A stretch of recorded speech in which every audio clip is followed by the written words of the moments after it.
Salut à tous, bienvenue pour ce nouveau numéro des infos dont on parle peu. Ravi de vous retrouver aujourd'hui pour ce nouveau numéro. Au sommaire, nous allons parler d'infos internationales. On va parler de l'Arabie Saoudite qui a pris la tête de la direction du panel du Conseil des droits de l'homme à l'ONU, alors que dans le même temps, elle s'apprête à décapiter un jeune chiite de 21 ans. On parlera de la crise au Moyen-Orient avec l'Irak, la Syrie et l'État islamique, bien sûr, et un petit mot également sur les réfugiés. Dans la partie France, nous parlerons de la note de la France qui a été abaissée par Moody's. On parlera de la crise et de ses conséquences, bien sûr, et enfin on parlera de l'armement. Si un domaine qui fonctionne bien en France, c'est bien celui de l'armement, notamment avec les sous-marins. Et on parlera également de la vente du Mistral qui finalement va se faire avec l'Égypte. Dans la partie santé-environnement, on parlera de Volkswagen qui triche au contrôle anti-pollution pour ses véhicules. Et on parlera d'un médicament contre la toxoplasmose dont le prix a bondi de 5 400 € en un jour. Voilà, accrochez vos ceintures et on y va. On démarre les infos internationales. On parle de l'Arabie Saoudite pour commencer, comme je vous le disais. L'Arabie Saoudite qui a pris la direction du panel du Conseil des droits de l'homme à l'ONU. L'ambassadeur du pays le plus critiqué pour le statut qu'il reconnaît aux femmes, aux minorités et aux dissidents a pris la tête de la plus importante organisation de défense des droits de l'homme dans le monde. Selon les informations officielles de l'ONU, l'ambassadeur de l'Arabie Saoudite à Genève, Faisal Trad, a été choisi pour présider le panel du Conseil des droits de l'homme à partir de sa 30e session qui ouvrira le 21 septembre. Selon les rumeurs, le choix avait été décidé en juin dernier, mais avait été tenu secret jusqu'au présent pour des raisons inconnues. Voilà, dans le même temps, comme je vous le disais, l'Arabie Saoudite qui s'apprête à décapiter au sabre un jeune chiite de 21 ans. La sentence a été prononcée l'année dernière et Ali Mohamed Al-Nimr, 21 ans, vient de perdre son dernier appel. L'exécution publique du jeune chiite devra avoir lieu aujourd'hui même, donc nous sommes le 24 septembre. Pour l'instant, ce n'a pas été le cas. Le condamné sera décapité, son corps sera ensuite monté sur une croix et exposé publiquement jusqu'au pourrissement de ses chairs. Son principal tort, avoir participé en 2012 à une manifestation contre le régime dans la région majoritairement chiite de Qatif. Il était alors seulement âgé de 17 ans. Le jeune homme est également accusé de faire partie d'une organisation terroriste. Il aurait jeté des cocktails Molotov contre les forces de l'ordre. Selon l'ONG Reprieve, qui assure sa défense, les aveux signés par l'accusé ont été obtenus sous la torture. Les conditions dans lesquelles s'est déroulé son procès sont sujettes à caution. Je cite, « Le tribunal l'a déclaré coupable sans ordonner aucune enquête sur ces allégations de torture », critiquait l'an passé Amnesty International. Je continue de citer, « Pire encore, Ali était un enfant vulnérable quand il a été arrêté », s'insurge Maya Foa, l'une des responsables de Reprieve.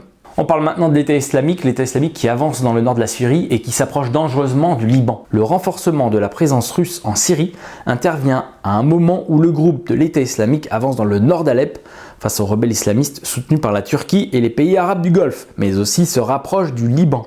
Peu de médias évoquent ce dernier point, qui a pourtant été soulevé la semaine dernière par le ministre français de la Défense Jean-Yves Le Drian pour justifier la participation de la France aux frappes de la coalition contre l'organisation de l'État islamique en Syrie. De graves développements militaires se sont produits sur le terrain ces dernières semaines et sont passés inaperçus aux yeux de l'opinion publique. Mais les experts et les diplomates en saisissent l'importance. Alors que l'armée syrienne concentrait son effort sur la protection des derniers champs gaziers de Shaher et de Jazal, encore sous le contrôle du gouvernement autour de Palmyre, les combattants de l'État islamique fonçaient dans le désert au sud-est de la ville antique. Toujours en Syrie, l'ambassade russe qui a été victime de tirs au mortier. Le 20 septembre dernier, aux environs de 9 h du matin, l'ambassade de Russie à Damas a été attaquée au mortier. Voilà ce qu'a annoncé le ministère russe des Affaires étrangères dans un communiqué. Selon le document, je cite, « Un obus est tombé dans la cour de la mission diplomatique et s'est planté dans le sol, sans causer de dégâts. Un gros fragment de l'obus portant la marque de son fabricant a été plus tard extraite par les sapeurs syriens appelés sur les lieux d'incident. Une enquête a été ouverte pour établir comment l'obus s'est retrouvé dans les mains des terroristes, lit-on sur le communiqué. Je continue de citer. Nous condamnons résolument cette attaque criminelle contre la mission diplomatique russe à Damas et nous espérons que tous les membres de la communauté internationale, y compris les acteurs régionaux, adopteront une position ferme sur cet attentat terroriste. On parle maintenant de l'Irak qui est complètement détruite suite aux deux guerres des États-Unis dans ce pays, les deux guerres par George Bush et George Bush fils. Aujourd'hui, on en paye encore les conséquences. Au moins 13 personnes ont péri à Bagdad dans 2 attentats contre des quartiers majoritairement chiites, tandis que des roquettes tirées par des groupes armés sont tombées près de l'aéroport de la capitale irakienne selon des sources sécuritaires. Une voiture piégée a explosé près d'un marché dans un quartier de Al-Amin dans l'est de Bagdad, ainsi qu'une attaque à la bombe près d'un restaurant du quartier de Al-Shab, ce qui ont causé 13 morts, 44 blessés, selon les groupes médicaux de sécurité. Le groupe extrémiste sunnite État islamique a revendiqué l'attentat du quartier d'Al-Amin dans un communiqué diffusé sur Internet. On continue, on parle des Nations Unies maintenant. Les Nations Unies qui ont rendu un rapport selon lequel les civils victimes d'attaques de drones contre Al-Qaïda sont plus nombreuses que les attaques revendiquées par le groupe terroriste. Dans un nouveau rapport remis le 7 septembre, l'ONU recense une série d'atteintes aux droits de l'homme du 1er juillet 2014 à juin 2015. Une période marquée par, je cite, une aggravation de la sécurité des habitants de ce pays de la péninsule arabique. Selon les données compilées par le Bureau du journalisme d'enquête, en 13 années, ce sont plus d'une centaine de frappes de drones qui ont visé le sol yéménite.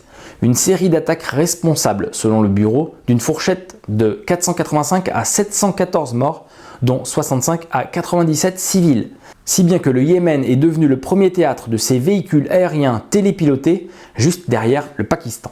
Parlons maintenant des conséquences des guerres en Syrie, en Irak, de la déstabilisation de tout le Moyen-Orient, c'est-à-dire la crise migratoire. Les ministres de l'Intérieur et de la Justice de l'Union européenne se sont mis d'accord à Bruxelles sur la répartition des 120 000 migrants entre les 28 pays membres de l'Union. Voilà ce qu'a annoncé la présidence luxembourgeoise de l'Union. Je cite, « Selon la nouvelle entente, 66 000 personnes seront relocalisées depuis la Grèce, 15 600 depuis la Grèce, l'Italie 50 400 et dans toute l'Union. Les 54 000 autres personnes seront relocalisées depuis la Grèce et l'Italie dans la même proportion un an après l'entrée en vigueur de cette décision. Voilà ce qui a été indiqué sur le site officiel de l'Union européenne. La Hongrie, la Roumanie, la Slovaquie et la République tchèque ont voté contre le nouveau plan et la Finlande s'est abstenue. Toujours sur le même sujet, les 28 États membres de l'Union européenne ont convenu de mobiliser au moins 1 milliard d'euros supplémentaires pour les agences de l'ONU venant en aide aux réfugiés dans les pays voisins de la Syrie. Voilà ce qu'a indiqué le président du Conseil européen, Donald Tusk. Cette aide financière ira principalement au Haut Commissariat de l'ONU pour les réfugiés et au Programme alimentaire mondial. Voilà ce qu'a précisé le président François Hollande. Je cite, « L'essentiel des aides seront orientées vers les pays qui, à l'extérieur de l'Union européenne, ont aujourd'hui des réfugiés en grand nombre et aux institutions internationales, notamment les agences des Nations Unies, qui font leur devoir au nom de la communauté internationale pour que les réfugiés vivent décemment, que leurs enfants soient éduqués et pour que, aussi à terme, ils puissent avoir un travail et rester dans les régions dont ils sont eux-mêmes originaires. » On a beaucoup critiqué les États-Unis de ne pas vouloir accueillir de réfugiés chez eux. Finalement, ils vont en accueillir 85 000 en 2016. Afin de répondre à la crise des réfugiés qui s'accentue encore, le secrétaire d'État américain John Kerry a annoncé la semaine dernière que les États-Unis augmenteraient de manière significative l'accueil de réfugiés chez eux ces 2 prochaines années, mais pas autant que le demandent plusieurs activistes et d'anciens officiels. Les États-Unis vont accueillir l'année prochaine 85 000 réfugiés en provenance du monde entier, augmentant son chiffre de près de 70 000 pour une année. Ce total passerait même à 100 000 en 2017, selon les déclarations de John Kerry lors d'une conférence avec le ministre allemand des Affaires étrangères. Alors on reste aux États-Unis, mais un autre sujet, on va parler maintenant des armes nucléaires, puisque vous le savez, les États-Unis vont installer des armes nucléaires en Allemagne. Alors que le Bundestag avait demandé le retrait des armes atomiques américaines d'Allemagne, un nouvel accord permet aux États-Unis de stocker 20 armes atomiques supplémentaires en Europe, une initiative mal perçue du côté russe. D'ici quelques semaines, l'arsenal américain en Allemagne va croître de manière significative. La chaîne de télévision allemande ZDF rapporte en effet que les États-Unis vont importer prochainement 20 nouvelles armes nucléaires en Allemagne. Des bombes qui sont 4 fois plus puissantes que celles qui a été utilisées à Hiroshima. Ce nouvel envoi américain suscite en tout cas la controverse. Pour l'ancien ministre de la Défense allemand, Willy Wimmer, membre du parti d'Angela Merkel, je cite, « Ces nouvelles options d'attaque contre la Russie sont clairement une provocation à l'encontre de nos voisins russes. » Les Russes qui ont promis de répliquer. Puisqu'on parle de la Russie, on va dire un petit mot également sur la situation en Ukraine. On n'en parle plus beaucoup, ça fait plus la une de l'actualité. Mais sachez que la Crimée a été bloquée à sa frontière avec l'Ukraine. Plusieurs points de passage à la frontière entre l'Ukraine et la Crimée ont été fermés dimanche dernier par la partie ukrainienne dans le cadre du blocus alimentaire imposé par des ex-dirigeants tatars de Crimée expulsés de la péninsule pour incitation à la haine raciale. Plus de 100 camions ukrainiens transportant des produits alimentaires sont immobilisés à la frontière entre l'Ukraine et la Crimée dans le cadre du blocus imposé par des députés du Parlement ukrainien et d'anciens dirigeants tatars de Crimée. Je cite, « Nous avons fermé le dernier trou à la frontière administrative entre l'Ukraine continentale et la Crimée provisoirement occupée. Il s'agit du point de passage de Kalachak. Plus de 100 camions se sont accumulés dans cette région, mais aucun d'entre eux ne passera. Voilà ce qu'a indiqué M. Tchoubarov sur sa page Facebook. Le gouvernement de Crimée a annoncé que l'Ukraine avait suspendu la livraison de produits alimentaires à la péninsule dans le cadre d'un blocus. On parle du Royaume-Uni maintenant, qui ont accueilli un salon de la défense, une sorte de salon de l'armement, où beaucoup de pays ont été invités, dont 4 qui ont été qualifiés d'autoritaires. Le Salon international de la défense et des équipements de sécurité, l'une des plus grandes foires d'armes du monde, a ouvert ses portes à Londres le 15 septembre pour une durée de 4 jours. Des 61 pays invités, 14 sont des régimes autoritaires et 4 sont sur la liste britannique des pays préoccupants. Selon un rapport du Guardian, le gouvernement britannique défierait les Nations Unies en maintenant ce salon. L'ONU réclamerait la fin des ventes d'armes aux pays faisant appel à des enfants soldats. Pourtant, dans son dernier rapport sur les droits humains et la démocratie, le gouvernement a publiquement fait part de sa préoccupation à propos des droits humains dans 4 pays, la Colombie, l'Irak, le Pakistan et l'Arabie Saoudite. On parle maintenant de Coca-Cola. Coca-Cola qui a été rattrapé par le fisc américain pour une somme de 3,3 milliards de dollars. Coca-Cola est rattrapé par le fisc américain. L'Internal Review Service impose un redressement fiscal de plus de 3,3 milliards de dollars, environ 3 milliards d'euros, et des intérêts au groupe américain. Le fisc américain ne prévoit toutefois pas d'infliger une amende aux producteurs de Fanta et Sprite. Ce redressement fiscal fait suite à une enquête de 5 ans. La période litigieuse porte, elle, sur les déclarations d'impôts de Coca-Cola de 2007 à 2009, précise le groupe d'Atlanta. La dispute porte sur les royalties perçues par Coca-Cola à l'étranger concernant ses licences et autres brevets liés à la production, la distribution, la vente et le marketing de ses produits. Le groupe récuse ses conclusions et annonce qu'il va saisir les juridictions et administrations compétentes pour contester ce redressement. On parle de la Suisse maintenant et du revenu de base. Il était un temps question que la Suisse adopte ce projet de loi de revenu de base, mais apparemment le Conseil national n'en veut pas. Trop cher, irréaliste, flou, dangereuse pour l'économie et pour la cohésion sociale. Sans surprise, le Conseil national a balayé l'initiative populaire pour un revenu de base inconditionnel. Par 146 voix contre 14 et 12 abstentions, il recommande au peuple de s'y opposer. La droite s'est levée comme un seul homme contre, je cite, ce salaire gratuit. Rutambel fait un calcul. Un ménage de 4 personnes avec 2 enfants toucherait 6 250 francs par mois. Où l'incitation à travailler se trouverait-elle ? Demande la démocrate chrétienne argovienne. Au nom de la commission, Majat Inglod ajoute que les prestations sociales actuelles sont ciblées sur les besoins, ce qui est moins coûteux. Je cite, « Comment voulez-vous financer ce revenu ? En triplant la TVA ? En imposant 3 ou 4 fois plus les personnes morales ou physiques au niveau fédéral ?» poursuit Sébastien Fencher. Cette initiative signifierait la fin de la Suisse actuelle. Il n'y aurait plus qu'une solution, émigrer. A l'inverse, des élus redoutent d'augmenter l'attrait de la Suisse pour l'étranger. On a beaucoup parlé de la NSA dernièrement et de l'espionnage à échelle mondiale. Le gouvernement belge a demandé à Facebook d'arrêter d'espionner les gens de la même manière que la NSA donc, et même ceux qui n'ont pas Facebook sur leur ordinateur. Selon la Commission de la protection de la vie privée belge, Facebook trace tous les utilisateurs, même ceux qui ont supprimé leur compte et qui ont expressément demandé à ne plus être suivis, tant sur le plan des données personnelles que commerciales, via l'utilisation de cookies et des onglets j'aime ou partager que l'on retrouve sur plus de 13 millions de sites web dans le monde. Je cite, « Lorsqu'il a été connu que la NSA espionnait les personnes partout dans le monde, tout le monde s'est mis en colère. Cet acteur, Facebook donc, est en train de faire la même chose mais d'une manière différente. » Voilà ce qu'a déclaré le représentant de la CPVP, Frédéric Debussert, cité par le Guardian. La Commission de la protection de la vie privée belge menace donc Facebook d'une amende de 250 000 € par jour si le réseau social ne répond pas à sa demande d'explication. De son côté, Facebook a réfuté à plusieurs reprises ces allégations affirmant que les conclusions du rapport de l'autorité de protection des données de Belgique étaient imprécises et fausses. Le réseau social a fait valoir que son activité commerciale était régie et contrôlée par la Commission de protection des données d'Irlande. Pour terminer, on va parler de l'arnaque des cartouches d'encre Epson, puisque lorsque celle-ci affiche vide, en fait il reste plus de 20% d'encre à l'intérieur. Comme la majorité des imprimantes aujourd'hui, l'imprimante Tracer 9900 alerte lorsque les cartouches ont atteint un niveau d'encre critique, afin d'éviter les désagréments lors d'un tirage et d'endommager les buses. Il est donc impossible d'imprimer tant que les cartouches indiquées comme vides n'ont pas été remplacées. Le petit labo de Seattle, Bellevue Fine Art, utilise 4 de ces machines. Voyant l'indicateur indiquant que la cartouche était vide, le personnel du labo a voulu vérifier la quantité d'encre restant dans plusieurs cartouches indiquées comme étant vides par l'imprimante. Et le résultat fut incroyable. Sur des cartouches de 350 ml, ils ont réussi à récupérer entre 60 et 80 ml. On est loin des 1% d'encre restante, annoncés par la marque. En effet, 60 ml à 80 ml représentent entre 17% à 23% du contenu de la cartouche. Sur une recharge complète, c'est presque 1 litre d'encre que le système demande de jeter. On attaque la partie France maintenant et Moody's, l'agence de notation, a dégradé la note de la dette de la France. C'est vrai que la dette de la France atteint maintenant 2100 milliards d'euros. L'agence financière Moody's a baissé d'un cran la note de la dette de la France à AA2, invoquant l'impact d'une faible croissance économique et de contraintes institutionnelles sur ses finances publiques. À l'appui de sa décision d'abaisser la note de la France à AA2, l'agence financière Moody's pointe la faiblesse continue des perspectives de croissance française qui devraient selon elle perdurer jusqu'à la fin de la décennie. Moody's évoque également le défi que la faible croissance couplée à des contraintes institutionnelles et politiques représente pour la réduction significative et l'important fardeau de la dette.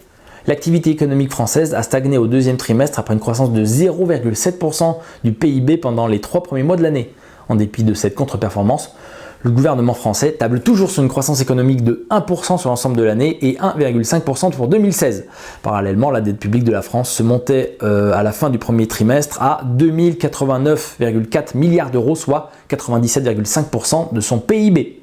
On a notre ministre Michel Sapin qui continue de faire des sorties mois après mois dans la presse et annonce que la France est sur la bonne voie, que la croissance revient en s'appuyant sur des chiffres de l'INSEE, malgré ce que je viens de vous dire et les chiffres de Moody's. Alors la croissance de la France est toujours moribonde, la dette de la France augmente et ce n'est pas avec la croissance en perte de vitesse en Chine que la situation va s'améliorer. L'activité manufacturielle chinoise s'est encore lourdement contractée en septembre selon un indice de référence tombé à son plus bas niveau depuis 6 ans et demi, confirmant l'essoufflement persistant de la croissance de la deuxième économie mondiale. L'indice PMI des directeurs d'achat pour la Chine s'est établi à 47 en septembre contre 47,3 en août, selon un chiffre provisoire calculé par le cabinet Markit et publié cette semaine. Au plus bas depuis mars 2009 selon les statistiques de Markit, cet indicateur s'établit nettement en deçà des attentes des analystes interrogés par Bloomberg qui tablait sur un repli moins prononcé de l'activité à 47,5. Un chiffre du PMI supérieur à 50 marque une expansion de l'activité manufacturielle, tandis qu'un indice inférieur à ce seuil signifie une contraction. Le PMI est élaboré sur la base des carnets de commandes et divers signaux d'activité des entreprises. Malheureusement pour Michel Sapin, des grandes entreprises comme la banque, la Société Générale continuent de licencier. On attend 400 licenciements pour ces prochaines semaines. L'annonce avait été faite le 5 août lors de la préparation de ses résultats semestriels. La Société Générale avait alors expliqué qu'en dépit d'un bénéfice net trimestriel en forte hausse, elle souhaitait mettre en place un nouveau plan d'économie de 850 millions d'euros. Le 21 septembre, un porte-parole du groupe bancaire, contacté par l'agence Reuters, a confirmé des informations de sources syndicales. D'ici 2017, la Société Générale prévoit de supprimer 420 postes en France. Je cite, « Outre le souci d'amélioration du fonctionnement interne et des services aux clients, l'objectif est de contribuer à la réalisation de 850 millions d'euros d'économies supplémentaires d'ici 2017. » Voilà ce qu'a expliqué le porte-parole. On parle de la SNCF, le SNCF qui a été condamné par le tribunal des prud'hommes de Paris pour discrimination. Le Conseil des prud'hommes de Paris a annoncé la condamnation de la SNCF pour discrimination dans le dossier des salariés d'origine marocaine. Selon un conseiller prud'homal, la SNCF a été condamnée dans 9 dossiers sur 10. Les condamnations sont en moyenne assorties de dommages et intérêts d'environ 200 000 euros. Voilà ce qu'a indiqué l'avocat des parties civiles. On continue, on parle des impôts locaux et un tiers des villes en France ont constaté une hausse de la fiscalité. En 2015, pourtant année de scrutins locaux, les villes de plus de 100 000 habitants ont alourdi leur fiscalité. 37% des grandes villes françaises ont augmenté leurs impôts en 2015, en moyenne de 1,8%, selon une étude du Forum de gestion des villes et des collectivités territoriales publiée la semaine dernière. Mais cela reste relativement contenu puisque en 2009, l'année de la dernière augmentation, les taxes avaient bondi de 5,1% selon l'étude, dévoilée le jour où les maires de France se mobilisent pour dénoncer la baisse des dotations de l'État. En 2014, la hausse moyenne avait été de 0,4%. On parle des conséquences de la crise maintenant et on va parler des étudiants qui renoncent de plus en plus à se soigner faute de moyens. Les étudiants renoncent de plus en plus à se soigner, privilégiant même l'automédication. Et moins d'une étudiante sur 2 consulte un gynécologue, selon la dernière étude du réseau de mutuelles Evevia publiée la semaine dernière. Ils sont 54,1% en 2015 à avoir plutôt tendance à attendre que les choses passent lorsqu'ils tombent malades, contre 53,5% en 2013. Voilà ce qu'indique la 8e enquête d'Emevia menée tous les 2 ans. Au cours des 6 derniers mois, 15,6% des étudiants ont renoncé à des soins pour des raisons financières, contre 17,4% en 2013. Ils sont d'ailleurs plus d'un étudiant sur deux à ressentir des difficultés financières, 51,5% en 2015 contre 49,5% en 2013. On parle des navires Mistral maintenant, les 2 navires militaires français qui devaient être vendus à la Russie. Finalement, c'est l'Égypte qui les a achetés tous les deux pour 900 millions d'euros. Le président de la République s'est entretenu avec le président Sisi. Ils se sont accordés sur le principe et les modalités de l'acquisition par l'Égypte des 2 bâtiments de projection et de commandement de classe Mistral. On reste dans l'armement. Après les bateaux, on va parler sous-marins maintenant et la France qui se lance sur le marché australien. Le groupe naval DCNS a déposé en Australie une première offre dans le cadre de la compétition du siècle qui s'appelle 6000. Le montant du contrat est évalué à plus de 30 milliards d'euros pour 12 sous-marins. En Australie, la compétition du siècle 6000 en vue d'équiper la marine australienne de 6 à 12 sous-marins océaniques de plus de 4000 tonnes entre dans la dernière ligne droite. Les Français seront en compétition avec leur grand rival allemand ThyssenKrupp Marine System, le consortium japonais composé de Mitsubishi Heavy Industries et de Kawasaki Heavy Industries. On continue, alors on sait très bien que Google a mis en place une voiture autonome et qu'ils sont en phase de test. Et bien apparemment les Français avec Citroën sont également en phase de test puisque une Picasso va faire la route entre Bordeaux et Paris. Le groupe PSA Peugeot Citroën va profiter du congrès mondial sur les transports intelligents qui se tiendra du 9 au 5 octobre à Bordeaux pour faire une démonstration magistrale de son savoir-faire dans le domaine du véhicule autonome. Il s'agira ni plus ni moins de faire effectuer le trajet du centre technique de PSA de Vélizy dans les Yvelines en région parisienne à Bordeaux en Gironde par l'autoroute à une C4 Picasso de manière autonome. On continue. Alors après Renault, après Peugeot, après la Société Générale, après le Crédit Agricole, c'est maintenant au tour de la société Total d'être dans le collimateur des États-Unis. Après Volkswagen dans le domaine automobile, c'est un autre groupe européen, Total, dans le milieu de l'énergie, que s'attaquent les États-Unis. Le groupe pétrolier français est soupçonné d'avoir manipulé le marché du gaz dans le sud-ouest des États-Unis de juin 2009 à juin 2012, selon le Wall Street Journal. Voilà, donc il faut s'attendre à ce que Total paye une amende corsée à l'État américain. On termine cette partie France en parlant du changement des règles de cotisation sociale pour les entreprises. Alors attention aux surprises pour 2016. C'est une bombe à retardement qui menace 90% des entreprises françaises. Ces dernières ignorent un récent changement de règles en matière de cotisation sociale et s'exposent à de lourds redressements de la part de l'URSSAF. Une menace qui risque de se concrétiser dès 2016, et quelle que soit la taille de l'entreprise. À l'origine, un changement de règles en matière de prévoyance. Chaque mois, les entreprises versent des cotisations sociales pour leurs employés. Par exemple, pour permettre à ces derniers de recevoir un revenu en cas d'incapacité de travail après un accident. Jusqu'à présent, le taux de cotisation variait selon les tranches de rémunération. Taux réduit sur les 3 170 premiers euros, puis taux plus élevé au-delà de ce montant. Une différence qui s'explique par le fait que la sécurité sociale finance également ce régime de prévoyance, mais uniquement jusqu'au plafond des 3 170 euros. Sauf que ce régime à 2 vitesses a changé. Un décret du 8 juillet 2014 supprime toute dérogation. Désormais, le taux de cotisation doit être le même sur tous les salaires. Le décret du 9 janvier 2012, suivi de celui du 8 juillet 2014, pose comme principe que le financement doit être effectué sur la base d'un taux ou d'un montant uniforme pour tous les salariés ou ceux d'une même catégorie. Voilà ce que précise l'institution de la protection sociale. Et très peu d'entreprises le savent. On attaque la partie santé-environnement. On va parler d'un médicament contre la toxoplasmose qui a augmenté de 5400% en un jour. Inventé il y a plus de 60 ans, le Daraprim est en passe de devenir un symbole aux États-Unis.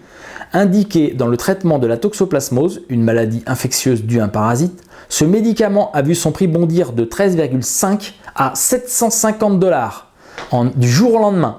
Son fabricant, Turing, n'est pas un laboratoire comme les autres. Il s'agit d'une start-up créée par un ancien gérant de hedge fund, Martin Shkreli, en vue d'optimiser la valeur de molécules anciennes, mais souvent en situation de monopole. En 5 ans, le prix du Daraprim a été multiplié par 750.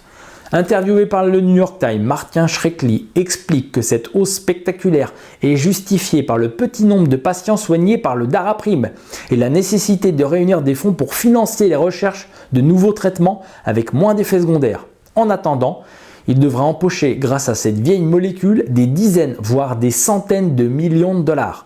Le Daraprim est le traitement de référence pour la toxoplasmose, une maladie particulièrement dangereuse pour les personnes porteuses du VIH ou souffrant d'un cancer. Il n'existe pas de traitement alternatif à l'efficacité prouvée. Il y a quelques semaines, le comprimé ne coûtait pourtant pas plus de $1. Son prix a augmenté une première fois en 2010 lorsque son inventeur, le britannique GSK, l'a cédé à Core Pharma. Résultat, le chiffre d'affaires est passé en un an de 667 000 à 6,3 millions de dollars pour 12 700 prescriptions. En 2014, après une nouvelle hausse de prix, les ventes ont atteint 9,9 millions de dollars malgré une diminution du nombre de prescriptions, 8 800. Et on termine cette vidéo en parlant de Volkswagen et de la tricherie au contrôle anti-pollution. Le constructeur allemand aurait doté certaines voitures aux États-Unis d'un mécanisme permettant de cacher le niveau réel de ses émissions de gaz polluants. Volkswagen encourt de très lourdes amendes aux États-Unis et son PDG s'en est excusé. Voilà, c'est terminé pour ce numéro des infos dont on parle peu. Je vous remercie tous pour votre attention. Je remercie tous ceux qui envoient des articles tout le long de la semaine à l'agence Infolibre. Je remercie tous ceux qui soutiennent financièrement l'agence Infolibre. Vous pouvez continuer à nous soutenir le KissKissBankBank ici. Voilà, pour que nous puissions nous développer, acheter du matériel et pérenniser l'agence Infolibre. C'est très important pour nous. Il reste une 50aine de jours pour atteindre l'objectif. Vous pouvez également aller sur la boutique de l'agence Infolibre pour vous procurer le 5e numéro de la lettre d'analyse et d'information libre que voilà. C'est une lettre d'analyse qui fait environ 24 pages au prix de 9 € port compris.